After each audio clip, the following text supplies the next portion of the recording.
selamat siang teman-teman mahasiswa. Berjumpa lagi ya dengan saya sebagai dosen di kulineri bisnis. Nama saya Ira Krisyanti Dewi, mungkin bagi teman-teman yang belum pernah masuk di kelas saya ya. Jadi selama 1 semester ini, teman-teman akan bersama saya, kita melakukan teaching and learning di mata kuliah manajemen risiko di industri kuliner. Nah, agenda kita kali ini ya, saya ingin yang pertama teman-teman menjelaskan tentang course outline untuk kita, lalu course description-nya apa, sehingga teman-teman tahu luaran dari mata kuliah kita selama belajar 1 semester itu apa.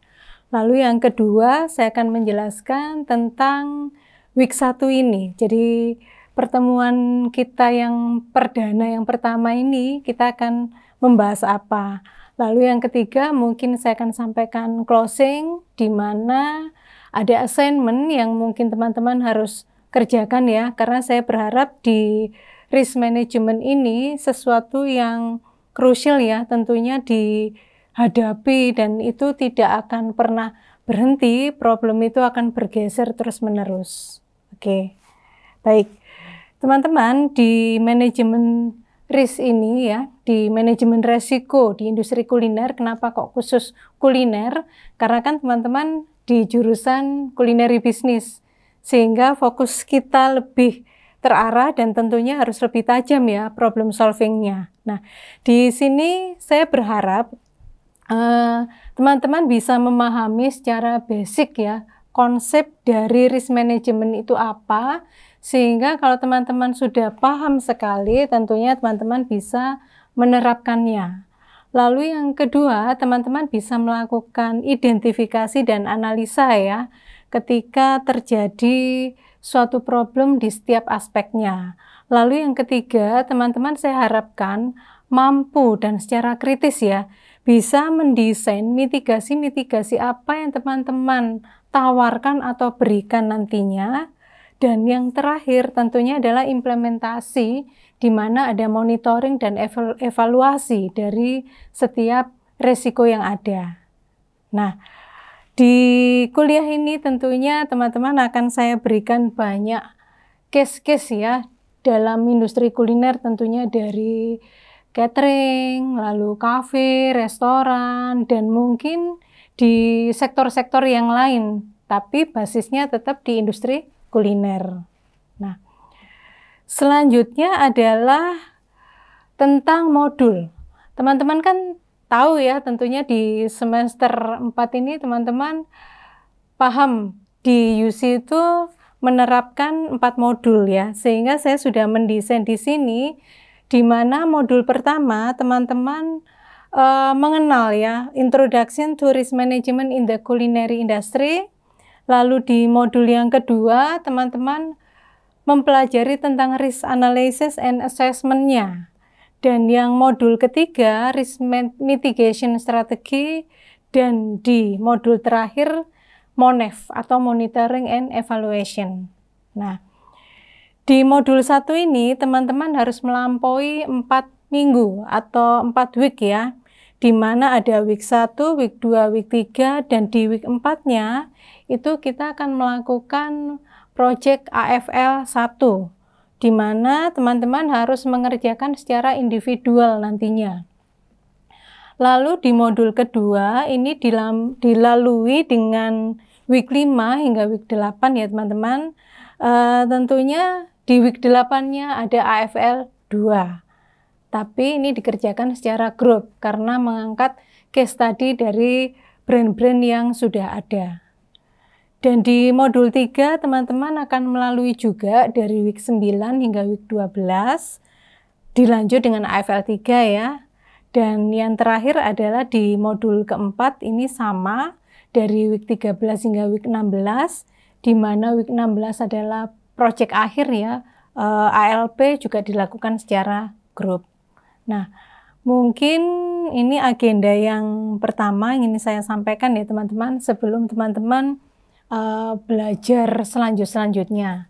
Nah, di setiap minggu sekali lagi saya akan selalu memberikan assignment ya, supaya teman-teman bisa menerapkan dan mampu berpikir secara kritis ya.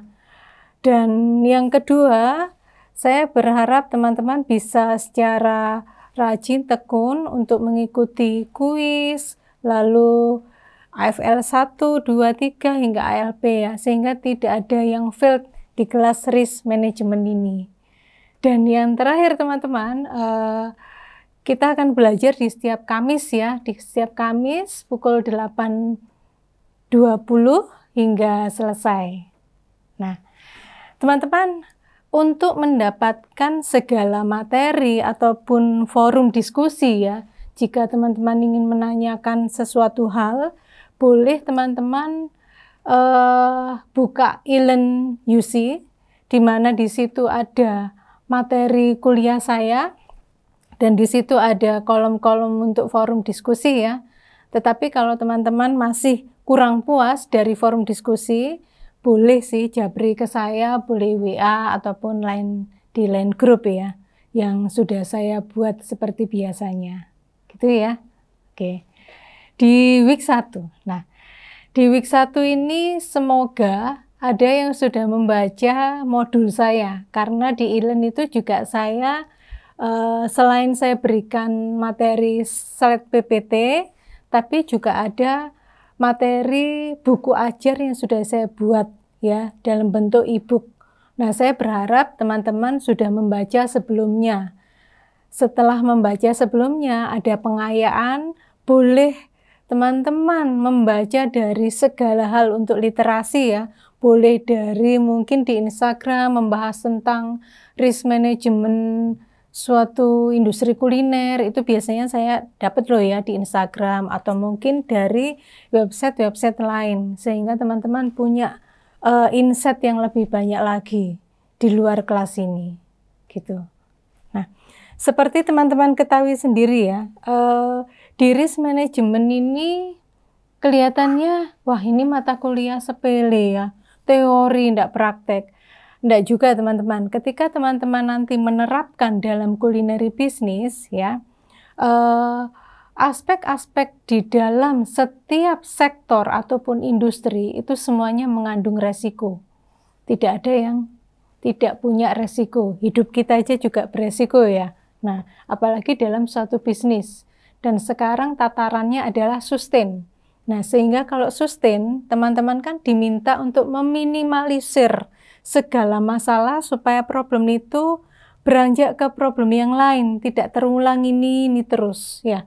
Kalau ini terus problemnya, berarti teman-teman bukan berarti pindah ke lain hati ya, tetapi teman-teman tidak akan segera go public atau tidak sustain karena yang ini kok belum selesai-selesai ya. Nah, belum lagi permasalahan di persaingan, kompetitornya sudah begini, begitu dan sebagainya. Itu. Di dalam manajemen resiko ya, ketika teman-teman sudah membaca buku saya, ada aspek-aspek yang sudah saya munculkan di sana ya, sehingga teman-teman tahu apa yang bisa menjadi pendukung supaya bisnis itu sustain ataupun sukses. Nah, sekarang teman-teman pahami dulu, ketika ngomong resiko, ya, resiko itu kan sesuatu yang bisa terjadi ya, atau kemungkinan terjadi. Nah, kemungkinan terjadi itu ada yang efeknya bisa negatif, ada yang efeknya bisa positif ya, tergantung pengaruh-pengaruhnya atau faktor-faktornya yang memicu. Nah, dalam konteks manajemen resiko, ketidakpastian ini harus bisa teman-teman ukur ya, baik secara kuanti maupun kuali, karena yaitu tadi berefek positif atau negatif. Nah, secara definisi pun teman-teman mungkin pernah sekilas ya melihat atau membaca di ISO 31.000 ya, di mana efek ketidakpastian itu bisa juga membantu untuk pencapaian tujuan. Nah, jadi teman-teman pahami dulu ya resiko. Nah, resiko itu artinya ini ya. Kemudian kita masuk ke kategori-kategori di dalam resiko. Di sini saya tuliskan ada 5 ya teman-teman ya di kategori resiko. Yang pertama tentunya tentang operational risk, resiko operasional. Kemudian ada finance risk, ada reputation risk, ada regulation risk, dan ada market risk. Kalau operational risk secara sederhana, teman-teman mungkin waktu di kitchen atau waktu mungkin praktek cafe resto ya, teman-teman pernah mungkin mengalami adanya kecelakaan kerja atau kegagalan di sistem atau ada gangguan pasokan. Ada temanmu yang mengiris gitu ya, waktu ngiris bahan ternyata tangannya keiris misalnya, atau karena gara-gara nggak pakai safety shoes, kepleset ya di kitchen. Kemudian kalau kegagalan sistem itu misalnya ada peralatan entah oven atau mixer rewel ya, tiba-tiba mati seperti itu ya, nggak bisa dioperasikan dan sebagainya. Kalau di finance risk ini teman-teman, ini terkait dengan fluktuasi harga bahan baku secara sederhana ya. Bagaimana teman-teman di saat ini ya, fluktuasi harga bahan baku itu tidak malah turun tapi naik-naik terus ya, sehingga mengganggu cash flow kita. Lalu di reputation risk ini, teman-teman mungkin sering melihat ya, ada ulasan-ulasan negatif, entah itu di TikTok, di Google Review, ataupun mungkin di Instagram ya, di mana membahas tentang kualitas makanan atau layanan yang buruk. Nah ini dulu itu memang tidak ada ya, sekarang dimunculkan reputation risk ini karena juga ada sedikit mengganggu dan memberikan sebuah problem ya. Kalau regulation risk ini biasanya terkait dengan ketidakpatuhan para pebisnis untuk peraturan-peraturan pemerintah ya. Dan yang terakhir market risk ini perubahan preferensi konsumen. Nah, konsumen ini berubah-ubah, lalu tren pasar ya, dari menu ini pindah ke ini dan sebagainya. Nah, teman-teman, ketika dengan berbagai macam tipe-tipe resiko tadi ya, saya berharap teman-teman punya sesuatu yang lebih kritis ya untuk menganalisa sehingga nantinya pada saat kita masuk ke mitigasi itu bisa memberikan solving yang bagus ya. Nah, sampai di sini ini masih tipe-tipe resiko ya. Jika ada yang mau ditanyakan, boleh silakan. Jika tidak ada, saya lanjut.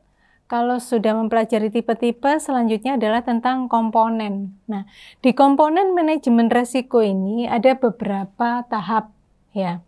Jadi, waktu mengelola, mungkin teman-teman ada pertanyaan gini ya. Kalau startup, apakah perlu risk management? Nah, kalau large enterprise apakah perlu? Semuanya perlu. Semuanya perlu dan punya kadar manage-nya beda. Artinya kalau startup itu mungkin ya problem-problemnya belum banyak seperti yang large enterprise. Kalau yang startup itu mungkin problemnya agak-agak sedikit, mungkin bisa parahnya itu enggak banget ya.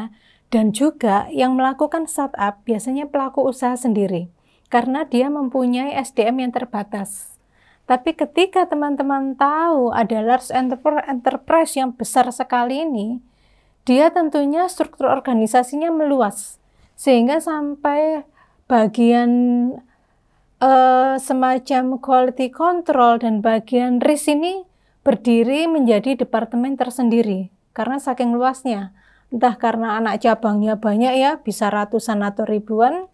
Sehingga ada bagian untuk melakukan risk management. Nah, baik sederhana maupun kompleks, teman-teman tetap harus kembali ke based on teori, artinya tetap melakukan identifikasi. Kalau yang startup mungkin nggak terasa ya, sebenarnya sudah melakukan identifikasi, tapi dia tidak tahu kalau sudah melakukan. Jadi di langkah pertama ini, teman-teman, saat mengidentifikasi resiko, teman-teman harus melibatkan seluruh tim, ya.